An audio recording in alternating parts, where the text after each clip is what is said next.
नमस्कार दोस्तों, the public news channel में आपका स्वागत है। आज 3 दिसंबर 2025 की 10 बड़ी और गर्मा गर्म खबरें आपके सामने हैं। आप वीडियो देखते हैं लेकिन लाइक सब्सक्राइब नहीं करते हैं। खैर, आपकी मर्जी। नजर डालते हैं पहली बड़ी खबर पर। सूत्रों के मुताबिक शनिवार को दोपहर 2 बजे के बाद प्रदेश अध्यक्ष के नाम का पता लग सकता है। शुक्रवार को दिल्ली के संसद भवन में दीपेंद्र हुड्डा ने पंकज चौधरी को बधाई भी दी थी। पंकज चौधरी कुर्मी समाज से आते हैं। पंकज चौधरी के अलावा धर्मपाल सिंह और बाबूराम निषाद का नाम भी रेस में है। अमेरिकी राष्ट्रपति डोनाल्ड ट्रंप की मध्यस्थता के बाद थाईलैंड और कंबोडिया फिर सीज फायर पर सहमत हो गए हैं। हालिया सीमा संघर्ष में दर्जनों लोग मारे गए और हजारों लोग विस्थापित हुए। भारत ने प्रीह विहार मंदिर को नुकसान पर चिंता जताते हुए दोनों देशों से संयम बरतने की अपील की है। आईएमएफ ने कहा है कि पाकिस्तान को टैक्स सुधार, सरकारी अधिकारियों की संपत्ति की घोषणा और एनर्जी सेक्टर में प्राइवेट सेक्टर की भागीदारी से जुड़ी 3 शर्तें दिसंबर के आखिर तक पूरी करनी होंगी।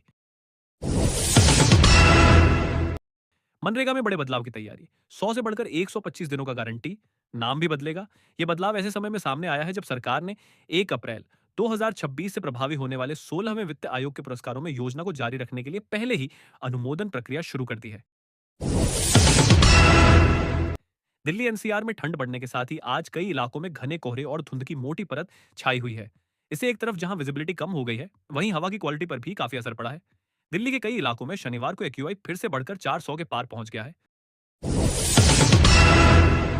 इमरान खान को जल्द होगी फांसी, पाकिस्तान की इस हरकत से मिला इशारा। फैज हमीद को सजा मिलने के बाद क्या पाकिस्तान के पूर्व प्रधानमंत्री इमरान खान को मौत की सजा तक पहुंचाने की तैयारी हो रही है, जिससे सियासी माहौल में तनाव और हो गया है। पंजाब के पूर्व सीएम ने कहा कि बीजेपी में जमीनी नेताओं से परामर्श नहीं किया जाता।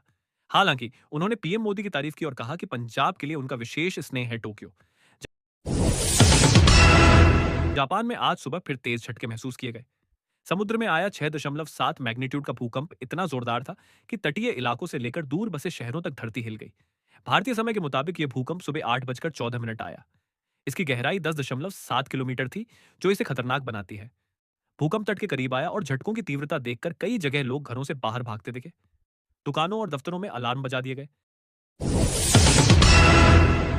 भारत ही नहीं, अब तालिबान से भी जंग लड़ेगा लश्कर-ए-तैयबा।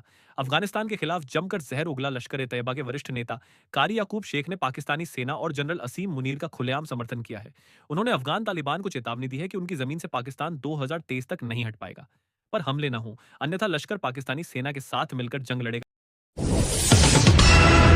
योगी ही है उपयोगी। यूपी बीजेपी अध्यक्ष चुनाव का सबसे बड़ा संदेश बीजेपी नेतृत्व का आकलन है कि कानून व्यवस्था को लेकर योगी की कठोर प्रशासक की छवि और विकास पर उनके बेहतरीन रिकॉर्ड के बाद किसी भी तरह का परिवर्तन करना पार्टी हित में नहीं होगा।